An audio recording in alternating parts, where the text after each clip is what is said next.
isso a senhora deve estar um pouco tresloucada, talvez sonada, não é possível. Como a senhora pode pensar que nós estamos mortos? Nós estamos muito bem, aliás, refeitos de uma cirurgia, nós dois, eu e a minha amiga Evelina, nós estamos muito bem. A senhora deve rever os seus conceitos. Não, ficaram ali, começaram a conversar. Que coisa mais maluca, como mortos? Isso é impossível. E começaram a conversar até que chegou algum amigo espiritual e disse assim, ó, vocês poderiam participar de um concerto que vai acontecer na casa de um senhor, e ele, por sinal, toca muito bem piano, tem músicas lindíssimas. Se vocês quiserem, não, lógico, nós queremos ir. Então vamos, é hoje à noite. E foram para a casa daquele senhor, que estava dedilhando o piano com extrema maestria e numa efusão, numa alegria contagiante. E ele, também assessorado pela filha, que estava ali se esteronizando aquelas criaturas. E foi quando Evelina e Ernesto perguntaram para a menina, mas a razão da alegria do seu pai? Aí esse bom, é que hoje nós vamos receber minha mãe, que chega da terra. Aí, pera, terra? É algum bairro dessa cidade? Não, bairro? Terra é terra, de onde nós viemos. Como? Vocês não estão vivos? Não, nós estamos vivos, mas desencarnados. Aí Evelina cai, passa mal, aí quase morre pela segunda vez. Ernesto Fantini vai e assessora, também sentindo um desconforto muito grande, traz ali um chá de maçã para eles, coisa e tal, tentando revigorá-los. E aí foi que eles se deram conta que estavam literalmente mortos, ou seja, desencarnados. Começaram a conversar no outro plano. Assim, meu Deus, mas então a cirurgia não foi esse sucesso que a gente esperava, porque nós estamos aqui muito bem, mas certamente a cirurgia foi um desastre. Sim, não resistimos à cirurgia e nós estamos aqui, mas refeitos espiritualmente. Que bom, pelo menos isso. E aí foram convidados para estudar. E deram para eles o Novo Testamento, o Evangelho de Jesus, para que eles pudessem estudar, começar a se aprofundar, e eles teriam um trabalho para realizar no plano espiritual, que era exatamente de ajudar a família de ambos que ficou aqui na Terra. E começaram a estudar. E até que um dia tiveram a permissão para visitar a família. Porque a gente acha que chega lá e pode voltar a qualquer momento. E não é bem assim. Mesmo porque André Luiz relata que num determinado momento uma pessoa, o espírito de um homem, recorreu aos instrutores pedindo para vir ajudar a família. E então o instrutor disse para ele, não é possível.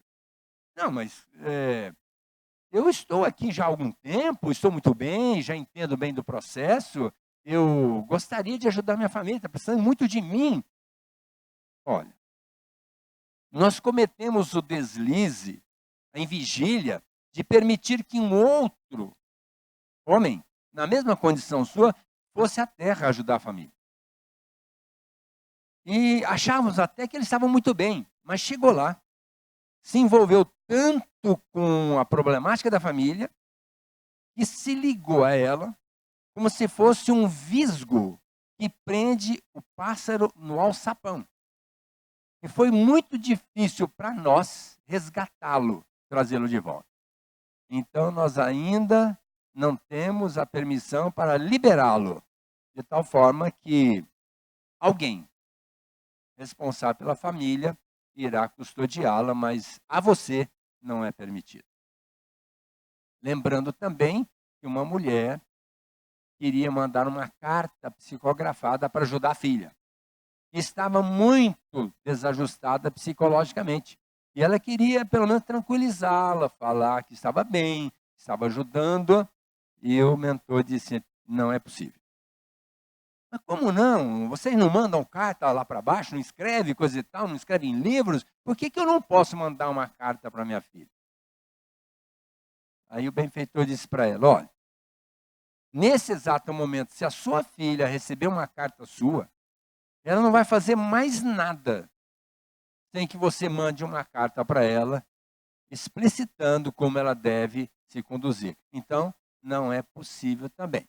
No momento aprazado, quem sabe, nós poderemos facilitar o seu intercâmbio com ela, mas no momento não é possível.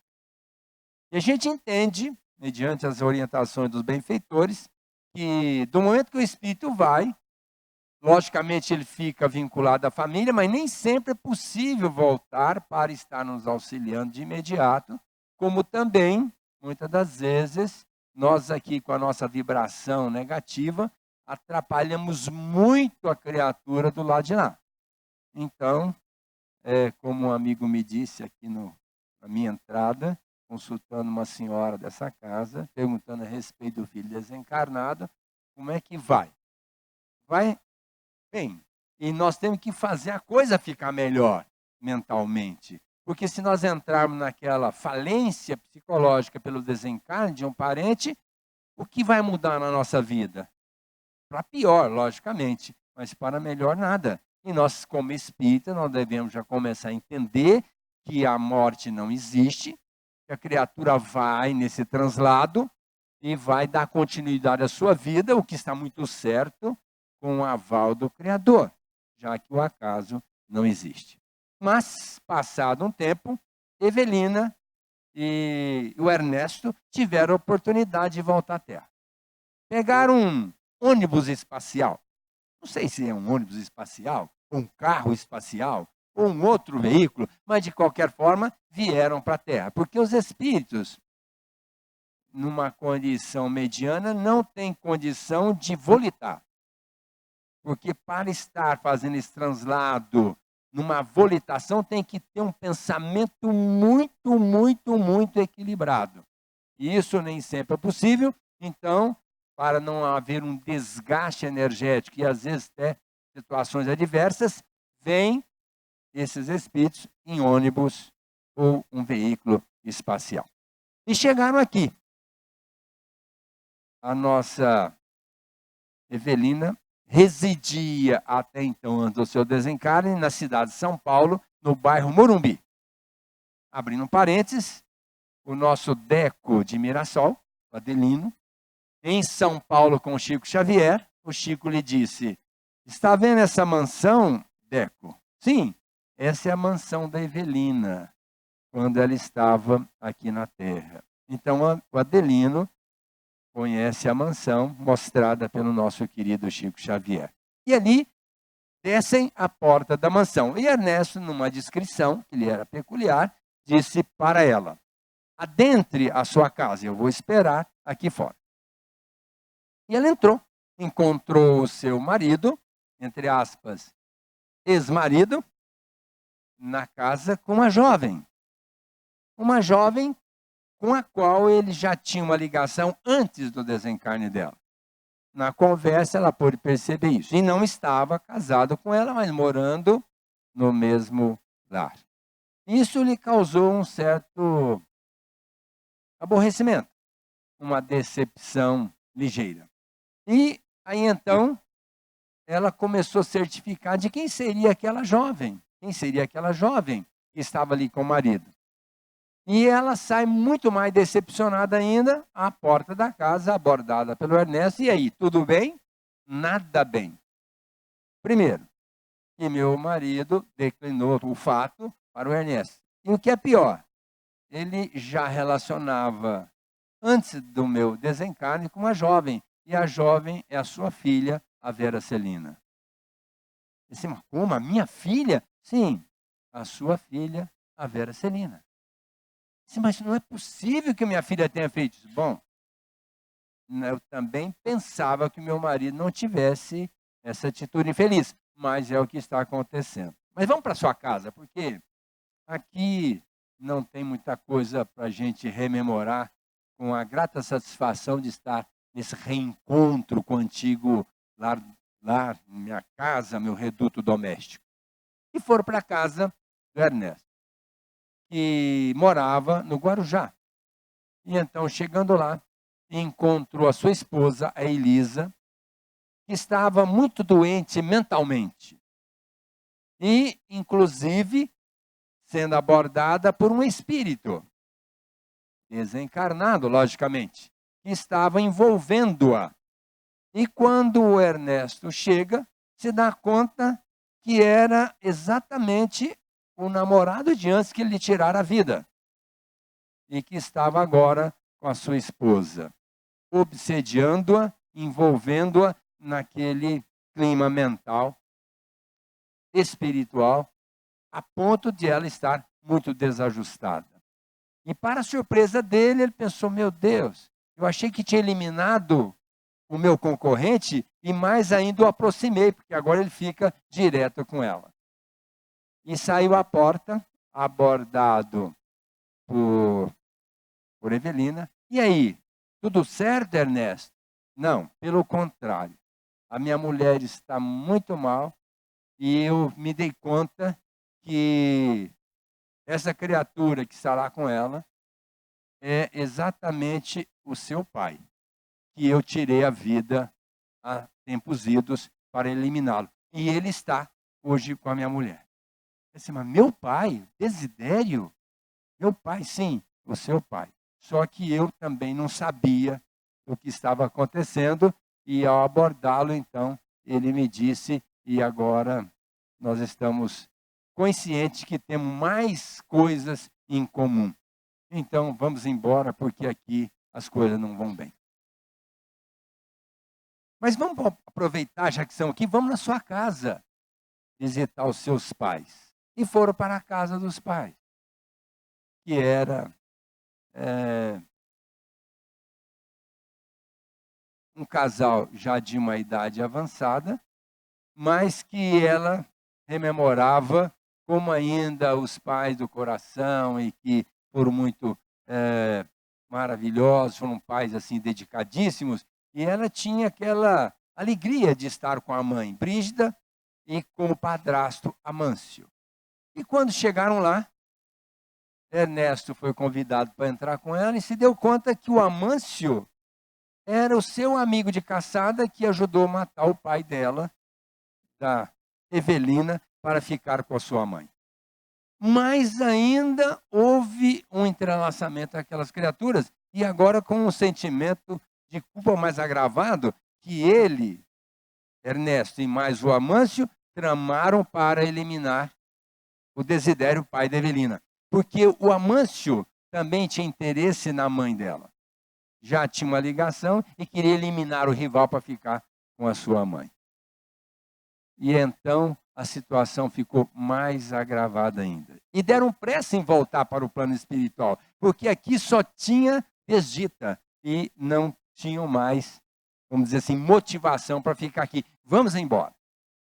Pegaram o ônibus espacial e voltaram para o plano espiritual. Numa situação muito grave, vendo a família numa situação muito difícil.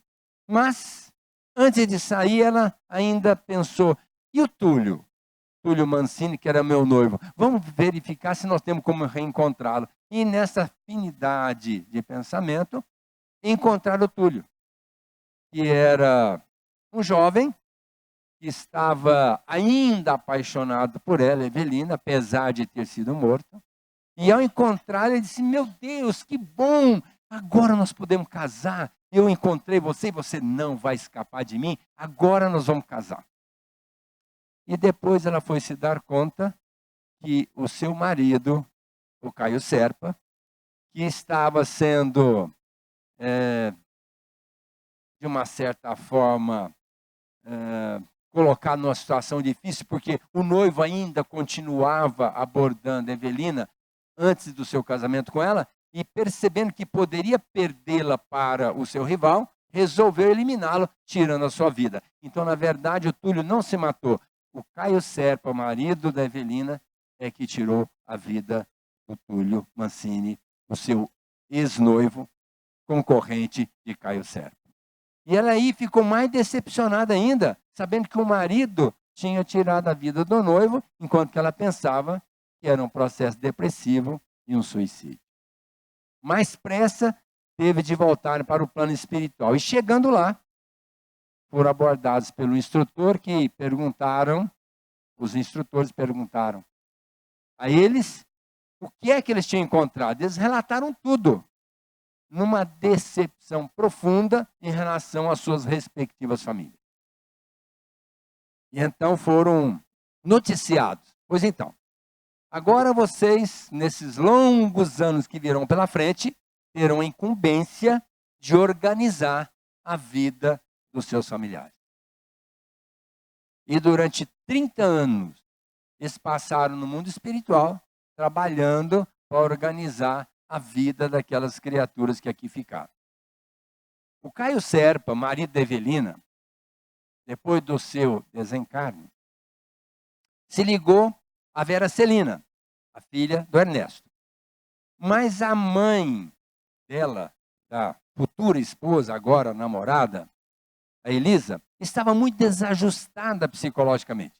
E ele, Caio Serpa, armando um esquema com a namorada, internaram a mãe da namorada num sanatório. E ele, como era advogado, tinha facilidade, se locupletou às expensas da fortuna que o Ernesto havia deixado, ficando apenas para ele, tirando a mulher da jogada. E quando ela se deu conta que estava no sanatório e que o genro havia tirado todo o dinheiro dela, ela ficou mais enraivecida ainda com aquela criatura, uma vez que já tinha levado a sua filha e não estava casado com ela, e agora ainda mais numa atitude infeliz de tirar todo o seu dinheiro. Mas então Evelina vem com Ernesto e começa a abordar essas criaturas. E a primeira pessoa a ser abordada foi o Desidério, o seu pai. Para que ele reencarnasse e pudesse se reequilibrar, uma vez que ele estava ainda muito desequilibrado, dificultando até o desencarne da Elisa, que estava no sanatório, que veio desencarnar logo depois. E então foi abordado pelo Ernesto Fantini, que supostamente teria sido o seu assassino, mas na verdade não foi, foi o Amâncio, que era o padrasto da Evelina, de tal forma que o Ernesto disse para ele: Desidério, nós estamos aqui tentando ajudá-lo. E seria bom que você reencarnasse, desfizesse dessa fixação mental, da cobrança, uma vez que não tem jeito de voltar no tempo. Nós temos que caminhar para frente. Então seria bom que você renascesse. E mesmo porque, mediante o renascimento, cai no esquecimento. E você não vai lembrar de tudo que aconteceu, que nós chamamos de terapia divina. Tem muita gente que quer saber o passado, através de regressão de memória. Mas não é uma boa. Porque dizem os Espíritos que se nós soubéssemos o que nós fomos no passado, nós não teríamos condições de levar essa atual existência a efeito, o equilíbrio. Porque o nosso passado não é lá essas coisas que a gente pensa que foi, que seja. Então, seria bom mesmo que a gente aceitasse essa terapia divina, que é o esquecimento. E nós não sabemos quem somos, o que fizemos e as criaturas que estão ao nosso lado. Então, dizendo ao Desidério, se bom, você vai renascer e vamos armar um esquema para Elisa, a minha mulher, no caso, depois a sua, para ela reencarnar também, e na próxima vocês dois vão poder casar um com o outro. E viver uma vida de marido e mulher, porque vocês não conseguiram, mediante o seu desencarne e a conturbação mental dela. Então, seria uma boa. E quanto mais cedo, mais rápido nós podemos propiciar esse reencontro de vocês. E ele, levado por essa notícia, alvissareiro, disse: tudo bem, então vamos programar a reencarnação. Mas um detalhe, onde eu vou nascer? Bom. Evelina conversou com os pais dela para ter uma criança, já que estão em fase avançada. Mas essa criança só poderia vir através da adoção. E eles aceitaram a adoção. Então você vai nascer num casal aqui da periferia dessa cidade, o casal, seus pais vão desencarnar pela doença e você vai ser adotado pelos pais da Evelina.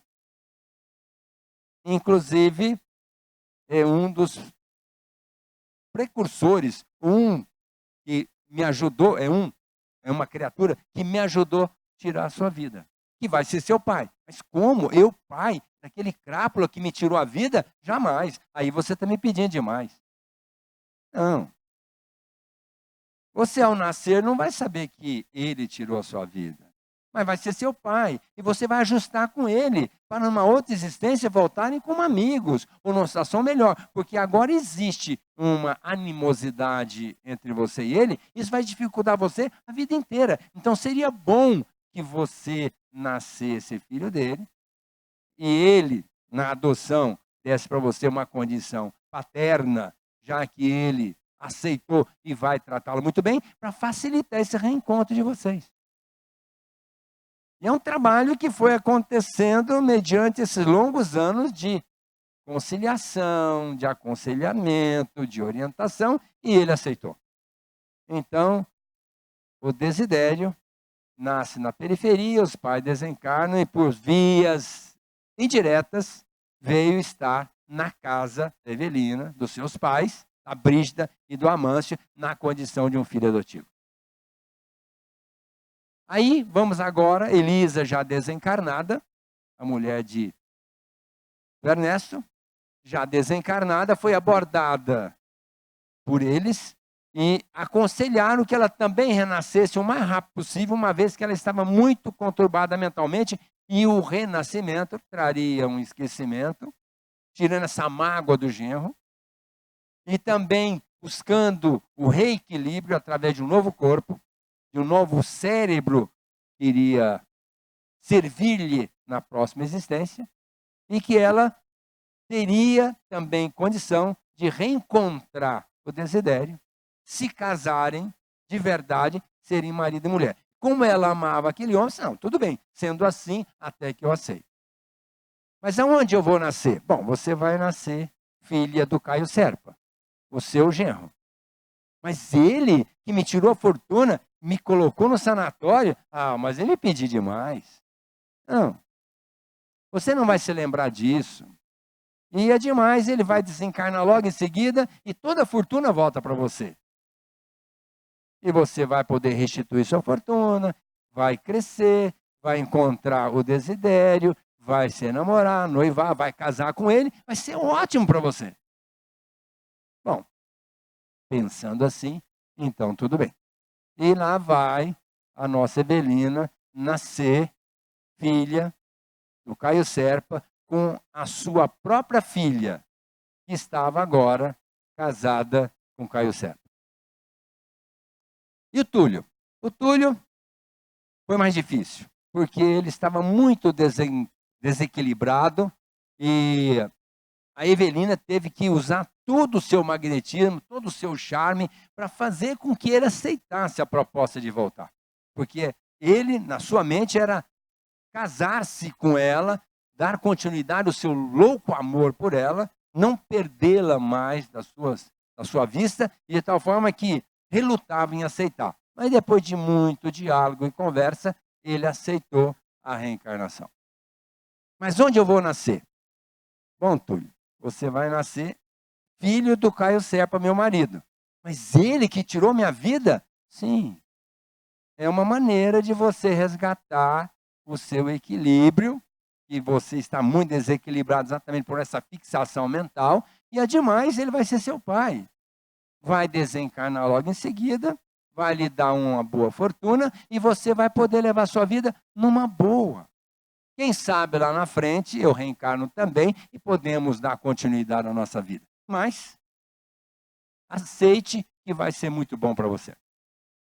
E com todo o charme fez com que o Túlio aceitasse também aquela reencarnação, vindo como irmão da Elisa, agora já reencarnado. Feito todo esse esquema, foram cuidar do processo reencarnatório. Porque os espíritos, ao trabalharem nesse processo, não colocam o espírito aqui e vira as costas. Pelo contrário, existe a mansão paz no plano espiritual, onde tem um grupo de criaturas, espíritos, que se encarregam de trazer os espíritos para cá e reencarnarem. Esses espíritos. E depois custodiá-los. Porque se essas crianças não tivessem uma custódia direta dos espíritos encarregados da reencarnação, por certo, quase todas desencarnariam. Pelo perigo que existe junto à criança. A criança não tem nenhum tino de responsabilidade perante a vida, não tem senso de percepção da gravidade dos perigos. Então, até os 7 anos de idade, quando se efetua verdadeiramente a reencarnação, até essa data, os espíritos cuidam com muito esmero. Então, Ernesto e Evelina ficaram custodiando a reencarnação da Elisa, do Desidério e do Túlio, até que atingisse uma idade de 7 anos, quando aí então eles passaram a pensar um pouco neles. E ao pensarem naquele relacionamento entre os dois, que estavam já num trabalho de longos 30 anos, tentando organizar os partícipes das famílias respectivas, já naquele momento, os dois tiveram uma afinidade muito grande. E quem quiser saber o final da história, leia o livro E a Vida Continua. Não vou fazer essa maldade com vocês. Eu vou contar o final da história. Então, os dois fizeram um pacto de se casarem no plano espiritual. Ernesto com Evelina. E fizeram uma festa maravilhosa. Eu acho até que algumas pessoas aqui estiveram na festa do casal. Mas não lembram, porque a gente, quando volta para cá, o nosso cérebro não tem condição de nos fazer contactar com duas informações, do plano espiritual e do plano físico.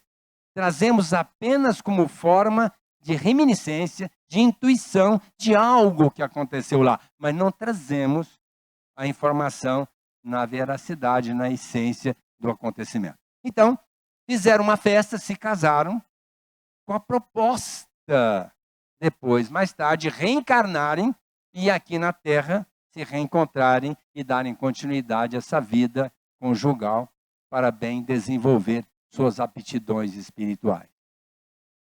E a gente fica às vezes surpreso, mas tem casamento no plano espiritual? Tem. André Luiz coloca que uma jovem, a Mansão Paz, encarregada de reencarnar os espíritos aqui na Terra, disse para ele: estou esperando ter méritos para ir para nosso lar, porque o meu noivo já está lá. Conseguiu uma promoção pelo trabalho longo que ele fez por aqui e já está em nosso lar. E eu pretendo, logo que me for possível, ir ao nosso lar para me casar com ele. Então, o casamento também acontece no plano espiritual. E esse casamento, se acontece lá, eu imagino depois quando acontece aqui.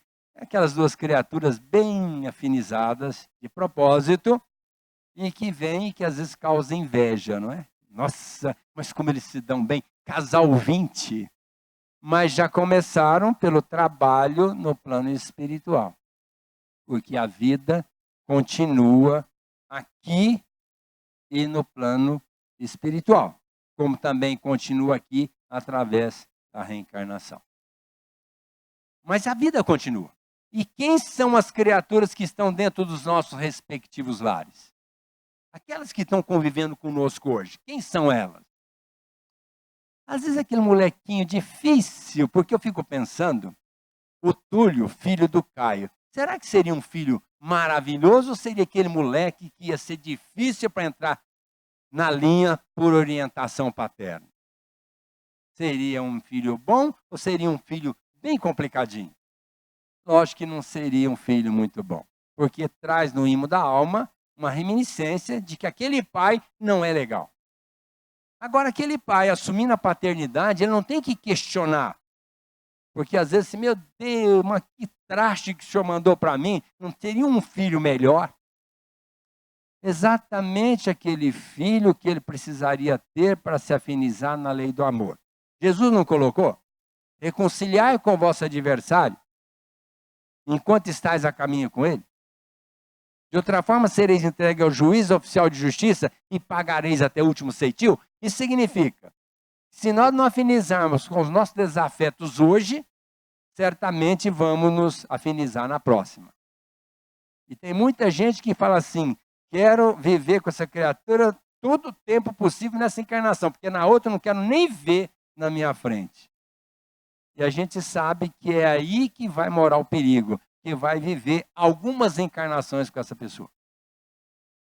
Porque nós todos estamos aqui na Terra para aprender a relacionar bem com periquito, com papagaio, com cachorro, com a planta e com aqueles que estão dentro da nossa casa principalmente.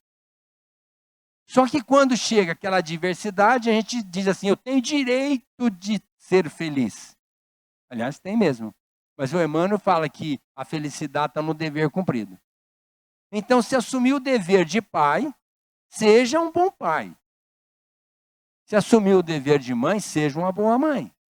Se assumir o dever de marido, seja um bom marido.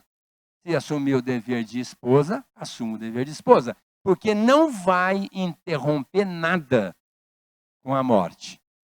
Tudo continua no plano espiritual, para não dizer que vai continuar também no plano físico.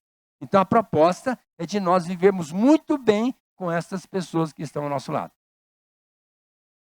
Elisa, por mais que a filha seja ligada com o pai, há uma proximidade maior, pelo menos existe esse complexo dentro da psicologia, como é que Elisa iria se relacionar com aquele pai? Com o Caio Serpa, que lhe internou, que tirou seu dinheiro, que não foi uma criatura muito legal na sua vida. Não seria um relacionamento muito bom. E ele certamente iria dizer, meu Deus, mas que menina difícil, não sei porquê, entre a gente não, nada dá certo, tudo que eu falo ela não obedece, é difícil o meu relacionamento com ela. Ou seria aquela filha que ia beijar o pai, abraçar o pai, ia correr tudo bem? Acho que não. Pelo contrário. E agora, o Desidério, filho adotivo do Amâncio, que lhe tirou a vida.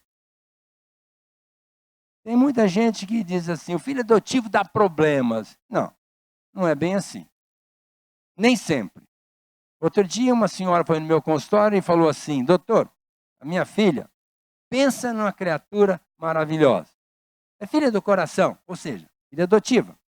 Eu tenho 3 filhos, não tem nada a ver, mas 3 médicos. Filhos naturais. E ela, minha filha adotiva. E posso assegurar para o senhor, juntando os 3 não vale a minha filha. Então veja que a filha adotiva nem sempre vem com esse estigma de ser uma criatura complicadíssima. Pelo contrário, às vezes são pessoas maravilhosas, têm a oportunidade de voltar para uma determinada razão, um determinado fim. Lembro de uma época em que Humberto de Campos conta uma história de uma mãe que tinha 2 filhas. Uma maravilhosa e uma outra complicadíssima. E de tal forma, por mais que ela quisesse orientar aquela menina, a menina se perdeu na trajetória do tempo. No plano espiritual, viu aquela menina em extremo sofrimento. E pediu ao plano espiritual para reencarná-las, a mãe e aquela menina como filha, para que ela pudesse reorganizar a vida daquela menina. E o plano espiritual disse assim, bom, pode até acontecer o reencarne de vocês 2, mas ela não tem mérito para ser a sua filha natural. Não, mas se eu puder ajudá-la, é o que eu gostaria. Não, tem jeito. Então, vamos programar. E reencarnaram. Aquela senhora primeiro, que era a antiga mãe, e bem depois aquela menina. E num certo dia, bate a porta, ela vai atender, era uma menina de 12 anos. Então ela pergunta, o que você quer? Minha senhora, eu queria pedir um prato de comida, mas com uma condição, desde que eu lave o meu prato e te ajude de alguma forma. Ela olhou para que a menina, achou aquilo tão interessante, e disse, mas cadê os seus pais? Não, já faleceram todos. Quem cuida de você? Não, eu vivo aí pelas ruas. Eu disse, mas tudo bem, entra aqui, coma. Ela comeu e disse assim, agora eu vou lavar os talheres. A senhora me permite? Não, tudo bem. olha, muito obrigado, quem sabe um dia a senhora pode me atender de novo. Não, senta aí, vamos conversar um pouco. Você quer ser minha filha? Mas como assim ser sua filha? Não, mas morar comigo. Mas morar com a senhora está falando verdade? Sim, eu quero dizer que eu tenho condição de criar você. Você não gostaria de ser criada por mim? Sim, lógico. A senhora está falando verdade? Sim, então eu quero. Então, não vá embora. Continue arrumando a casa e fique aqui comigo. A partir de então, aquela menina, em gratidão por aquela mãe adotiva, tudo que a mãe falava, ela obedecia. E pôde se equilibrar, dar um salto quântico na evolução do espírito e desencarnar muito bem.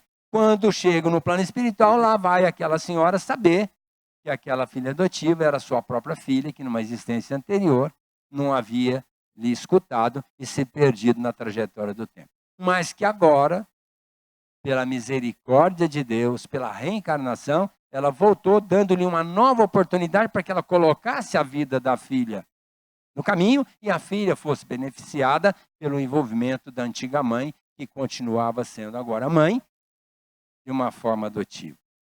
Então a gente às vezes não entende nada do que está acontecendo no nosso próprio lar. Quem são essas criaturas? De uma coisa eu posso afirmar, não existe o acaso, existe um programa divino. Então todas as criaturas que convivem conosco têm uma razão de ser. E a nossa proposta é viver muito bem com todos esses elementos. Porque, a bem da verdade, não é por acaso que as criaturas estão conosco. Diz André Luiz que a caridade começa em casa. Aceitando caridade, segundo Jesus. Benevolência, indulgência e perdão. Ou seja, sendo bom com aquela criatura, aceitando-a como ela é, e ademais, procurando perdoar qualquer falha que aconteça. Porque se existe uma responsabilidade muito grande, é da paternidade. Tanto é que Santo Agostinho, no Mensagem do Evangelho segundo o Espiritismo, fala que nós pais vamos ser chamados no plano espiritual e vão nos perguntar: o que é que vocês fizeram dos nossos filhos? Não dos seus filhos. Porque, a bem da verdade, os filhos não são nossos. Se nós somos pais de alguma coisa, é do corpo por um relacionamento sexual. Mas do espírito, não somos pais.